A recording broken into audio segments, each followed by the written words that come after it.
Hello everyone, welcome to Dhruva academy.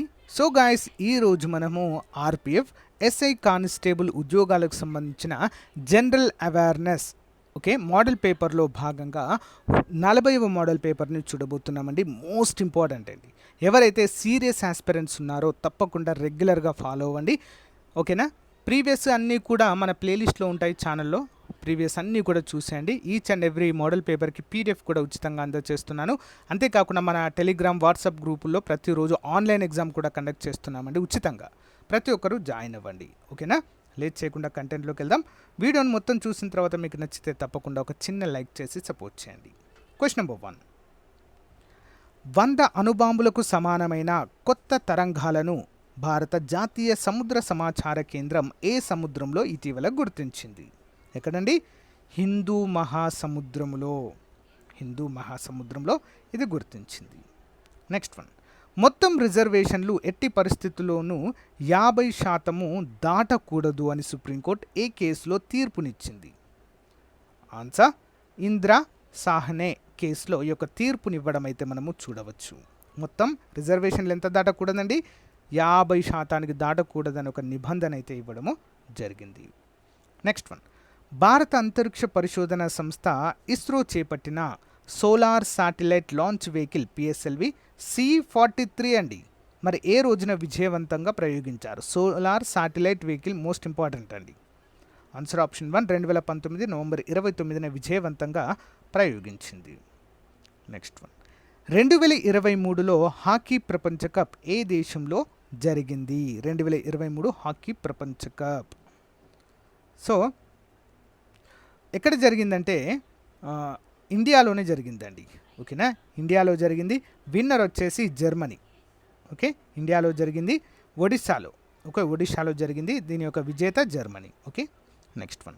Santosh trophy ఏ క్రీడకు చెందినది? సంతోష్ ట్రోఫీ 5వది ఆప్షన్ 1 అండి. ఫుట్బాల్కు సంబంధించినటువంటి ట్రోఫీగా చెప్పుకోవచ్చు. నెక్స్ట్ 1.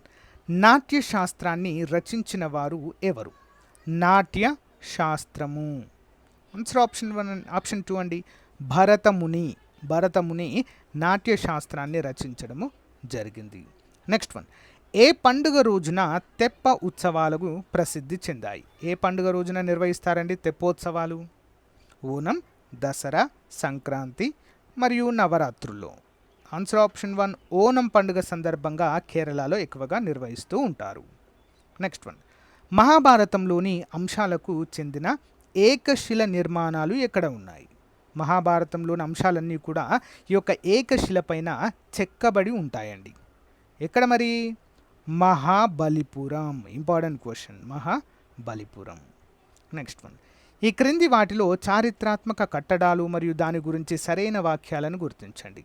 చారిత్రాత్మక కట్టడాలు మరియు దాని గురించి సరైనటువంటి వాక్యాలు. ఆన్సర్ గోల్డెన్ టెంపుల్ స్వర్ణమందిరం అని పిలుస్తారు. మైసూర్ భవనం భారతదేశంలోని అతిపెద్ద భవనాల్లో ఒకటి. ఉదయపూర్ సిటీ ప్యాలెస్ మేవాడ్ రాజవంశీయులు దాదాపు 400 ఏళ్ల పాటు శ్రమించి ఈ ప్యాలెస్ను నిర్మించారు. మరి సరైన సమాధానం ఆప్షన్ 4 అండి. అన్నీ కూడా సరైన సమాధానాలే. ఓకేనా? అన్నీ కూడా సరైన సమాధానాలుగానే మనము చెప్పుకోవచ్చు. ఆప్షన్ 4. నెక్స్ట్ 1. యూరోపియన్ యూనియన్ గురించి సరైన వాక్యంను గుర్తించండి. యూరోపియన్ యూనియన్ గురించి. ఈయు యొక్క ప్రధాన కార్యాలయం బ్రస్సెల్లో కలదు. ఈయులో గల మొత్తం సభ్య దేశాలు 28. ఈయుకి 2012లో నోబెల్ బహుమతి అయితే లభించింది. Answer option 4. అన్నీ కూడా సరైన సమాధానాలే. European Union. Next 1. So guys, మన ఛానల్లో ఉన్నటువంటి సబ్స్క్రైబర్స్ అందరికీ కూడా good news. GK topic wise bit bank అండి. 1500 ప్రశ్నలు కేవలము 59 రూపాయలకే ఈ యొక్క పీడిఎఫ్ అయితే అందచేయడం జరుగుతుందండి. ఇందులో మరి అన్ని టాపిక్స్ కవర్ చేయడం జరుగుతుంది. ఆర్పిఎఫ్, ఆర్ఆర్బి, అంతేకాకుండా ఎస్ఎస్సి ఉద్యోగాలకు అన్నిటికీ కూడా యూస్ఫుల్గా ఉంటుంది. కావాలనుకున్న వారు 9030362853 అనే నెంబర్కి గూగుల్ పే కానీ ఫోన్పే కానీ చేసి ఆ స్క్రీన్ షాట్ నా వాట్సాప్ నెంబర్కి పంపినట్లయితే వెంటనే విత్ ఇన్ 1 అవర్లో మీకు పంపడం జరుగుతుంది పీడిఎఫ్. ఇక్కడ టాపిక్ చూడండి ఫ్రెండ్స్, ఇవన్నీ కూడా టాపిక్స్ అన్ని మనము డిస్కస్ చేసుకోవడం జరుగుతుందండి. ఈ యొక్క పీడిఎఫ్లో మీకు ప్రొవైడ్ చేస్తాను. మొత్తం 27 టాపిక్స్ అయితే ఇందులో 28 టాపిక్స్ అయితే ఇందులో ఉంటాయండి. ఇంట్రెస్ట్ ఉన్న వారు వెంటనే తీసుకోవడానికి అయితే ట్రై చేయండి. పేమెంట్ చేసి ఆ స్క్రీన్ షాట్ని వాట్సాప్లో పంపించడం ద్వారా తీసుకోవచ్చు, లేదా మన యాప్ డౌన్లోడ్ చేసుకుని యాప్లో కూడా పర్చేజ్ చేయవచ్చు. Thank you for support. By. Next one, ఇంతవరకు సార్క్ సమావేశాలను నిర్వహించని దేశం ఏది? సార్క్ ఓకే, కాఠ్మండు నేపాల్లో ఉంటుందండి దీని యొక్క ప్రధాన కార్యాలయం. మరి ఏ దేశము దీని నిర్వహణకు ఆతిథ్యం ఇవ్వలేదు ఇప్పటివరకు? ఆఫ్ఘనిస్తాన్. ఓకే, సభ్య దేశమైనప్పటికీ ఇప్పటివరకు కూడా ఆతిథ్యము ఇవ్వలేదు. Next one, palace on wheels అనున్నది ఏంటండి?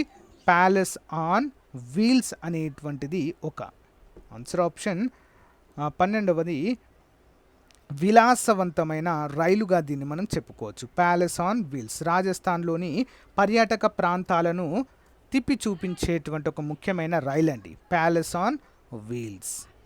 నెక్స్ట్ వన్, మన దేశంలో పొడవైన రైలు మండలము ఏది?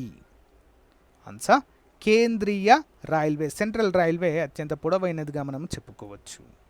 నెక్స్ట్ వన్, ఐక్యరాజ్యసమితికి ప్రధాన కార్యదర్శిగా ఎన్నికైన మొదటి నల్ల జాతీయుడు ఎవరు? ఎవరండి? కోఫీ అన్నన్, సౌత్ ఆఫ్రికా అండి, Kofi Annan. Next one, Satyashodhak సమాజాన్ని స్థాపించిన వారు? సత్యశోధక్ సమాజాన్ని స్థాపించిన వారు ఎవరు? జ్యోతిరావు పూలే, కేశవ్ చక్రవర్తి, చిత్తరంజన్ దాస్, రాజగోపాలాచారి. Answer option 1 Jyotirao Phule, Mahatma Jyotirao Phule. క్రింది వాటిని జతపరచుము. వన్యప్రాణి సంరక్షణ చట్టము, వన్యప్రాణి సంరక్షణ చట్టము, అటవీ హక్కుల గుర్తింపు. వన్యప్రాణి సంరక్షణ రెండు వచ్చాయి కదా ఇక్కడ. ఓకే, ఇది వన్యప్రాణి సంరక్షణ చట్టాల సవరణ ఒకటి. ఓకేనా, ఒకటి సవరణ, ఒకటి రియల్ది. ఓకే, చూద్దాం. 16వది ఆన్సర్ ఆప్షన్ 2 అండి. ముందుగా వన్యప్రాణి సంరక్షణ చట్టం 1972లో తీసుకురావడం జరిగింది. అండ్ వన్యప్రాణి సంరక్షణ సవరణ చట్టం 1980. నెక్స్ట్ అటవీ హక్కుల గుర్తింపు చట్టం 2006లో తీసుకురావడము జరిగింది. నెక్స్ట్ వన్, క్రింది వాటిలో సరిగ్గా జతపరిచిన దాన్ని గుర్తించము. జీలాం నది, చినాబ్, రవి, సట్లైజ్. సో మరి ఇవి ఎక్కడి నుంచి ప్రవహిస్తాయి, ఎక్కడ జన్మించాయి అనేది క్వశ్చన్ అండి. 1 by 1 చూద్దాం. ముందుగా జీలాం నది వేరినాగ్ వద్ద. నెక్స్ట్ చీనాబ్ అనేది బోరా లోప్చాలా. నెక్స్ట్ రవి నది అనేది రోహతంగ్. సట్లైజ్ అనేది రాకా సరస్సు. ఇంపార్టెంట్. నెక్స్ట్ వన్, భూసార కార్దుల పథకమునకు సంబంధించి సరైనది. భూసార కార్దుల పథకమునకు ఆన్సర్ ఆప్షన్ 3 అండి. ఏబిసిడి అన్ని సరైనవే. చూద్దాం. ఈ పథకాన్ని ఫిబ్రవరి 19, 2015లో ప్రారంభించారు. వ్యవసాయ భూములలో మట్టిని పరీక్షించి ఏ పంటకు అనుకూలంగా ఉందో, ఎరువులను ఏ స్థాయిలో ఉపయోగించాలో, నేల నాణ్యత పెంచడానికై ఏ ఖనిజాలు వాడాలి వంటి వివరాలు రైతులకు అందించడం. నెక్స్ట్ వన్, స్వస్థార కౌతహార అనేది ఈ పథకం యొక్క నినాదము. ఈ పథకం ద్వారా 3 సంవత్సరాలలో 14 కోట్ల మంది రైతులకు కార్డులు జారీ చేశారు. అన్నీ కూడా సరైనవిగా చెప్పుకోవచ్చు. నెక్స్ట్ వన్, పర్మా పరాగత్ కృషి వికాస్ యోజన పథకం యొక్క లక్ష్యము. పర్మా పరాగత్ కృషి వికాస్ యోజన 19 ఆప్షన్ 4 అండి. పశువుల అమ్మకం ఆన్లైన్ ద్వారా నిర్వహించేటువంటిదండి. పర్మా పరాగత్ కృషి వికాస్ యోజన. నెక్స్ట్ వన్, క్రింది వాటిలో సరిగ్గా జతపరిచిన దాన్ని గుర్తించము.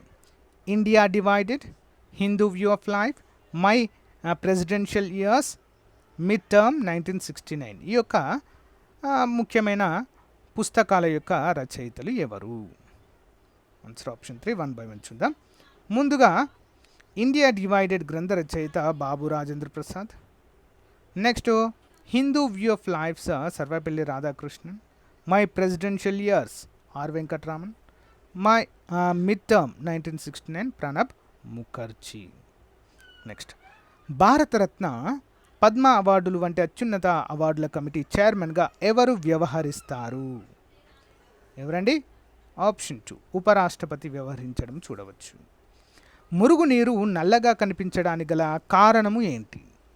మురికిగా ఉన్నటువంటి నీరు నల్లగా ఉండడానికి గల కారణము? ఆన్సర్ ఆప్షన్ 2 అండి. ఐరన్ సల్ఫైడ్ కలిగి ఉండడం ప్రధాన కారణము. ఆమ్ల వర్షానికి కారణమయ్యే వాయువులు ఏవి? ఆన్సర్ ఆప్షన్ 4 పైవన్నీ. Sulphur trioxide, nitrogen dioxide, nitric oxide, ఈ 3 కూడా ఆమ్ల వర్షాలు అంటే యాసిడ్ రెయిన్కి ప్రధాన కారణము. నెక్స్ట్, ప్రపంచంలోనే తొలిసారిగా 4G మొబైల్ సేవలను ప్రారంభించిన దేశం?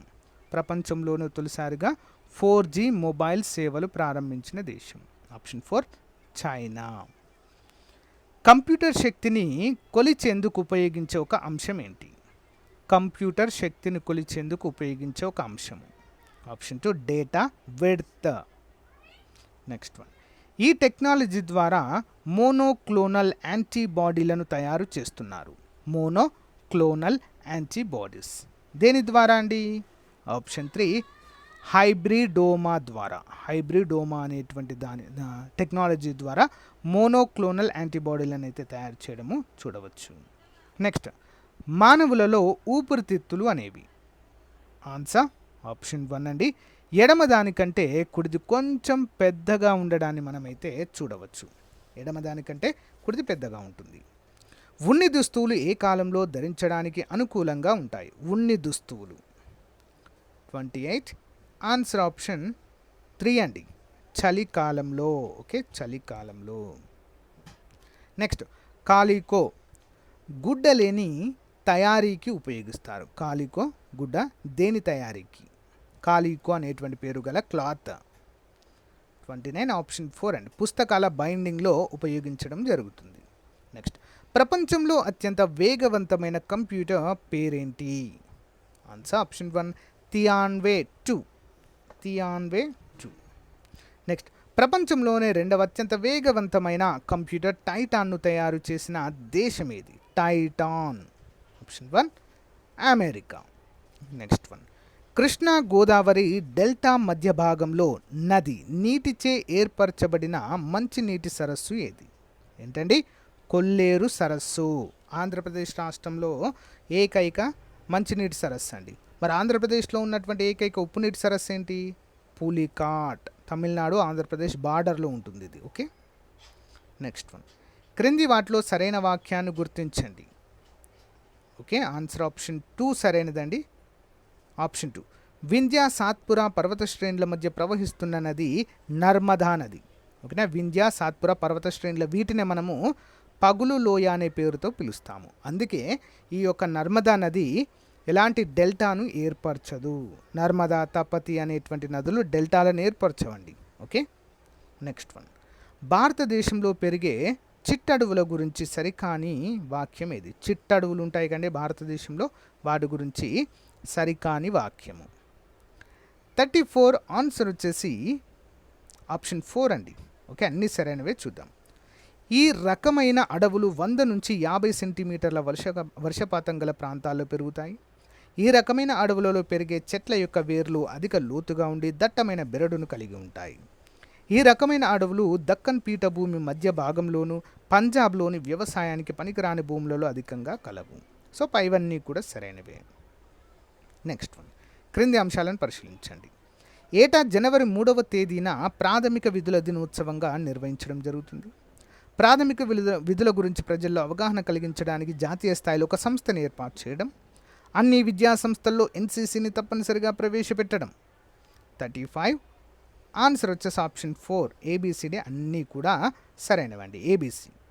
నెక్స్ట్, క్రింది వాటిని సరిగ్గా జతపరిచిన దాన్ని గుర్తించండి. జాతీయ అత్యవసర పరిస్థితి, రాజ్యాంగ అత్యవసర పరిస్థితి, ఆర్థిక అత్యవసర పరిస్థితి.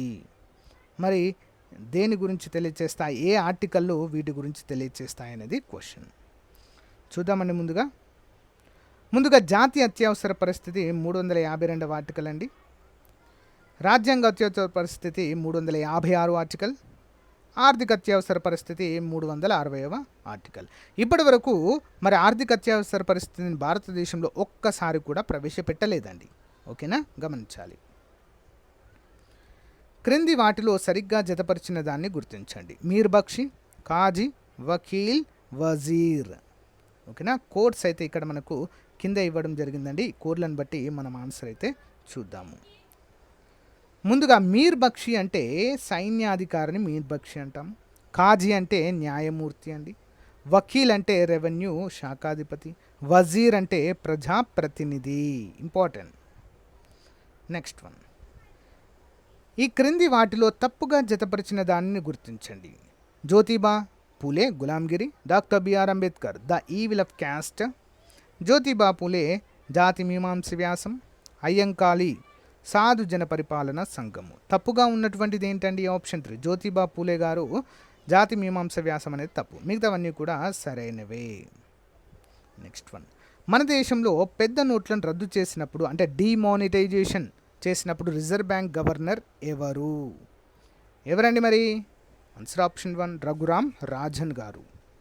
సో దీనికి రిగ్రెట్గా అయినా చాలాసార్లు ఇది కరెక్ట్ డిసిషన్ కాదని కూడా చాలాసార్లు చెప్పడం అయితే చూడవచ్చు. భారతదేశంలో అధిక శాతంలో గల వ్యవసాయదారులు మరియు కమతాలు ఎలా ఉంటుందండి? ఆప్షన్ 3 ఉపాంత రైతులు ఉంటారు. ఉపాంత కమతాలే భారతదేశంలో ఎక్కువగా ఉండడాన్ని మనమైతే చూడవచ్చు. ఓకే, సో గైస్ ఇది రోజుకు సంబంధించిన మోస్ట్ ఇంపార్టెంట్ మోడల్ పేపర్ అండి. ప్రతిరోజు ఒక మోడల్ పేపర్ మార్నింగ్ టైంలో అప్డేట్ చేస్తాను, రెగ్యులర్గా ఫాలో అవ్వండి. Okay, thank you guys, thank you for support. Have a nice day, bye.